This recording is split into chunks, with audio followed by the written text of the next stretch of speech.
Hello, this is the luckiest maths teacher in the world. Thank you so much for tuning in to this video in which I will go through modulo arithmetic.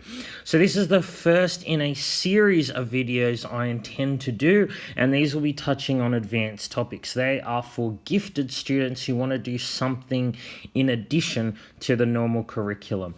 So this video isn't that difficult itself. Modulo arithmetic is actually quite easy. But this series of videos is going to get harder because we're going to also look at some things related to modulo arithmetic, because it turns out that the integers in any modulo, they're a group, they're a ring, some but not all of them are fields, and we're going to look at what that means. So it will get very difficult. So you only need to go through this if you're a gifted student wanting something in addition to the curriculum. So let's actually get started with what modulo arithmetic actually is. So to illustrate what is going on here, let's look at 4 important sporting events. So I chose these 4, apart from the fact that they involve really awesome sports, for the fact that each year has one and only one of these events take place. So WC just means World Cups. The Rugby League World Cup was held in 2013 and 2017 and will be held again in 2021, every 4 years. Football or Soccer World Cup, that happens every 4 years. So 2014, 18, and 2022. Cricket World Cup is every 4 years, but it was held in 2015 and will be held again in 2019, 2023, and so on. And the Olympics, of course, is every leap year. So let's say that I gave you a specific year, like 2131 or whatever, and I wanted to figure out which of these events will be held in that year, because as I said, no year has any more than one of these events being held. So what we have to do is we have to note what all the years for each event have in common. What do all these years have in common? What do these have in common? And so on. So if we look at the Rugby League World Cup years, well, obviously those years have in common that they have the Rugby League World Cup. But what do the numbers have in common? So what you can see is we're going up by 4 each time. So because we are adding 4 each time, it means that for years in which the Rugby League World Cup is held, if you divide that number by 4, you will always get the same remainder. That's a way to sort of make them equivalent, if you like.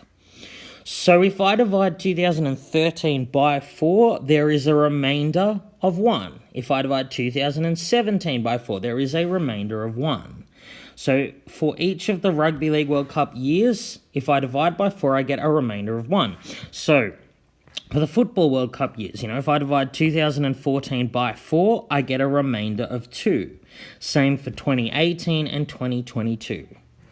So how do I know if a year will have the Football World Cup? I can divide it by 4, and if there is a remainder of 2, then the Football World Cup will be held in that year. If it's not 2, then the Football World Cup will not be held in that year. And predictably, for years in which the Cricket World Cup is held, if you divide the number that is the year by 4, you get a remainder of 3.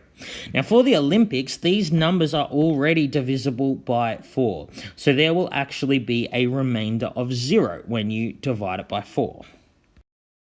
So for our purposes, for looking at which sporting event will be held when, what we're sort of doing is making all these numbers equivalent to each other. We don't care whether it's 2013 or 2017 or 2041, 2045, it's a World Cup year for rugby league. So what we're doing is treating them all as the same sort of number. And they all have in common that when you divide by 4, you get a remainder of 1. So the way we write this in maths is that each of these numbers, 2013, 17, 21, 2025, and so on, is equivalent, that's what the 3 lines mean, to 1 mod, short for modulo, 4. And then all of the numbers for years of the Football World Cup, they're equivalent to 2 mod 4. And predictably, it goes 3 mod 4 and 0 mod 4. So notice that all of the years will be covered in this pattern. So 2009 would be in the Rugby League World Cup pattern, 2010 would be in the Football World Cup pattern, and so on. Every single number, every single whole number that is, when you divide by 4, you either get a remainder of 1, a remainder of 2, a remainder of 3, or a remainder of 4.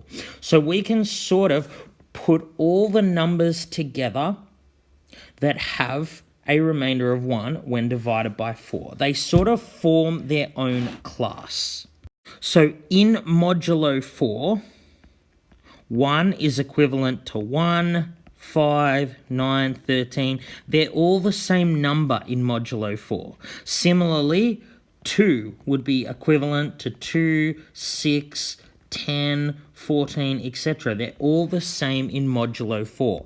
So what we're doing is we're reducing our set of integers or whole numbers so that each one is in sort of one class, one and only one class. So in mod 4, the integers that we look at are 0, 1, 2, and 3. Mod 4 has 4 elements, 0, 1, 2, and 3.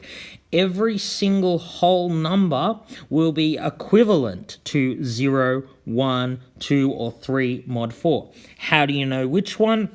You look at when the number is divided by 4, what is the remainder?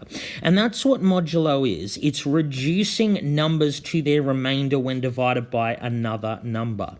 So we've looked at mod 4. Really, you can have modulo any number. So I could have, for example, modulo 5. And as you might predict, there are 5 elements in modulo 5, 0, 1, 2, 3, or 4. So every whole number is equivalent to one of these. For any integer, if you divide it by 5, the remainder will either be 0, 1, 2, 3, or 4.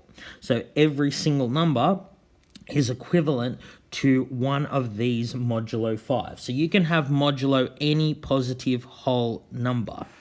So let's look at doing some arithmetic with these. These are the kinds of questions that you might get. So I want to reduce 83 modulo 9. So what I'm saying is, what is the remainder when I divide 83 by 9? Well, hopefully you know that 81 is a multiple of 9. So 81 is equivalent to 0 mod 9. So by the way, if a number is equivalent to 0 mod 9, it means it's a multiple of 9, or equivalently 9 is a factor of that number. So then 82, if you divide that by 9, you would have a remainder 1. So 83, when divided by 9, there would be a remainder of 2. Okay, so just like we saw for mod 4 and 5, if you have any number and you divide it by 9, the remainder has to be between and including 0 and 8. You can't divide a number by 9 and have a remainder of, 22. Okay, so that's how you reduce numbers. That's pretty simple. It can actually be done on computers. Most languages have a function that performs this. For example, in Python, it is the % sign. So if I put in Python 83% 9, it would come back, it would return the number 2, because 83 is equivalent to 2 mod 9. So what is 5 plus 7 in modulo 12? How do I do that arithmetic? Well, it turns out, we're going to see this later, it doesn't matter whether you perform the operation first and then reduce in the modulo, or you do the opposite. So what is 5 plus 7 in modulo 12? Well, 5 plus 7 is just 12. So what's 12 in modulo 12? 12 is, of course, equivalent to 0 mod 12. Because when you divide 12 by itself, there is no remainder. So again, in mod 12, there would be 12 elements, 0 to 11, and every integer would be equivalent to one and only one of those. All right, this has been the luckiest maths teacher in the world. I hope you have a great day.